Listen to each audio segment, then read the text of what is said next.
na samantalang si Apolos ay nasa Korinto, pagkatahak ni Pablo ng mga lupaing matataas ay napasa Efeso at nakasumpong ng ilang mga alagad. At sa kanila'y sinabi niya, "Tinanggap ba ninyo ang Espiritu Santo nang kayo'y magsisampalataya?" At sinabi nila sa kanya, Hindi man lamang namin narinig na may ibinigay na Espiritu Santo." At sinabi niya, "Kung gayo'y sa ano kayo binautismuhan?" At sinabi nila, "Sa bautismo ni Juan." At sinabi ni Pablo, "Nagbabautismo si Juan ng bautismo ng pagsisisi na sinasabi sa bayan na sila'y magsisampalataya sa darating sa hulihan niya, sa makatuwid bagay kay Jesus." At nang kanilang marinig ito, ay nangapabautismo sila sa pangalan ng Panginoong Jesus. At nang maipatong na ni Pablo sa kanila ang kanyang mga kamay, ay bumaba sa kanila ang Espiritu Santo at sila'y nagsipagsalita ng mga wika at nagsipanghula. At silang lahat ay may 12 lalaki. At siya'y pumasok sa sinagoga at nagsalitang may katapangan sa loob ng 3 buwan na nangangatwiran at nanghihikayat tungkol sa mga bagay na nauukol sa kaharian ng Diyos. Datapwat ng magsipagmatigas ang ilan at ayaw magsipaniwala na pinagsasalitaan ng masama ang daan sa harapan ng karamihan, ay umalis siya sa kanila at inihiwalay ang mga alagad na nangangatwiran araw-araw sa paaralan ni Tirano. At ito'y tumagal sa loob ng 2 taon. Anupat ang lahat ng mga nagsisitahan sa Asya ay nangakarinig ng salita ng Panginoon, ang mga Hudyo at gayon din ang mga Griego. At gumawa ang Diyos ng mga tanging himala sa pamamagitan ng mga kamay ni Pablo. Anupat ang mga panyo o mga tapi na mapadaiti sa kanyang katawan ay dinadala sa mga may sakit, at nawawala sa kanila ang mga sakit, at nangagsisilabas ang masasamang espiritu.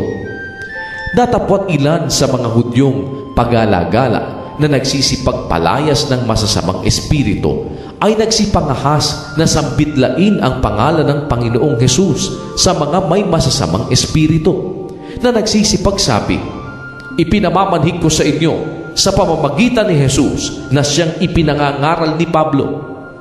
At may 7 anak na lalaki ang isang Eskeva na Hudyo, isang pangulong saserdote na nagsisigawa nito. At sumagot ang masamang espiritu at sa kanila'y sinabi, "Nakikilala ko si Jesus at nakikilala ko si Pablo. Datapwat, sino-sino kayo?" At ang taong kinaroroonan ng masamang espiritu ay lumukso sa kanila, at sila'y kanyang natalo, at nadaig sila. Anupat nagsitaka sila sa bahay na yaon na mga hubot-hubad at mga sugatan. At nahayag ito sa lahat, sa mga Hudyo at gayon din sa mga Griego na nangananahan sa Efeso, at sinidlan silang lahat ng takot, at pinadakila ang pangalan ng Panginoong Jesus. Marami rin naman sa mga nagsisampalataya na ang nagsidating na ipinahahayag at isinasaysay ang kanilang mga gawain. At hindi kakaunti sa mga nagsisigamit ng mga kabihas ng mahika ay nagsipagtipon ng kanilang mga aklat at pinagsusunog sa paningin ng lahat, at kanilang binilang ang halaga niyaon, at nasumpungang may 50,000 putol na pilak. Sa gayoy lumagong totoo ang salita ng Panginoon at nanaig.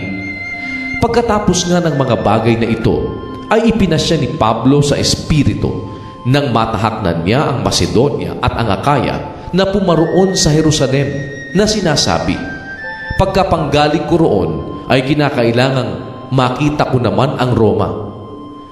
At nang maisugunan niya sa Macedonia ang 2 sa nagsisipaglingkod sa kanya na si Timoteo at si Erasto, siya rin ay natirang ilang panahon sa Asya.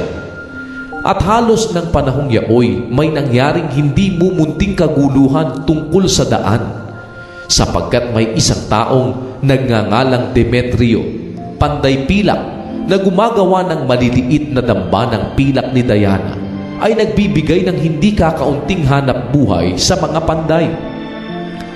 na sila'y kanyang tinipon pati ng mga manggagawa ng mga gayong gawa at sinabi, "Mga Ginoo, talastas ninyo na nagsisiyaman tayo sa hanap buhay na ito. At inyong nakikita at naririnig na hindi lamang sa Efeso, kundi halos sa buong Asya ay nakaakit ang Pablong ito at naghiwalay ng maraming mga tao na sinasabing hindi raw mga Diyos ang mga ginagawa ng mga kamay. At hindi lamang may panganib na mawalang kapurihan ang hanap buhay nating ito, kundi naman ang templo ng dakilang Diyos sa Diana ay mawawalan ng halaga, at hanggang sa malukso ang kadakilaan niya na sinasamba ng buong Asya at ng sanglibutan." At nang marinig nila ito'y nangapuno sila ng galit at nangagsigawan na nagsipagsabi, "Dakila ang dayana ng mga taga-Efeso." At napuno ng kaguluhan ang bayan at pinagkaisahan nilang lusubin ang dulaan na sinunggaban si Gayo at si Aristarco, mga lalaking taga-Macedonia na kasama ni Pablo sa paglalakbay. At nang inakala ni Pablo na pasukin ng mga tao, ay hindi siya tinulutan ng mga alagad. At ang ilan din naman sa mga puno sa Asya, palibhasay kanyang mga kaibigan, ay nangagpasugo sa kanya at siya'y pinakiusapang huwag siyang pumaroon sa dulaan. At ang iba nga'y sumisigaw ng isang bagay, at ang iba'y iba naman, sapagkat ang pulong ay nasa kaguluhan at hindi maalaman ng karamihan kung bakit sila'y nangagkatipon. At kanilang inilabas si Alejandro sa karamihan na siya'y itinutulak ng mga Hudyo sa dakong harap, at inihudyat ang kamay ni Alejandro at ibig sanang magsanggalang sa harapan ng bayan.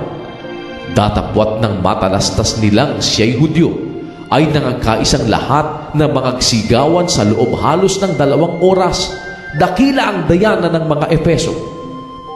At nang mapatahimik na ng kalihim-bayan ng karamihan, ay kanyang sinabi, "Kayong mga lalaking taga-Efeso, sino sa mga tao ang hindi nakakaalam na ang bayan ng mga Efeso ay tagapag-ingat ng templo ng dakilang Diana at ng larawang nahulog mula kay Jupiter?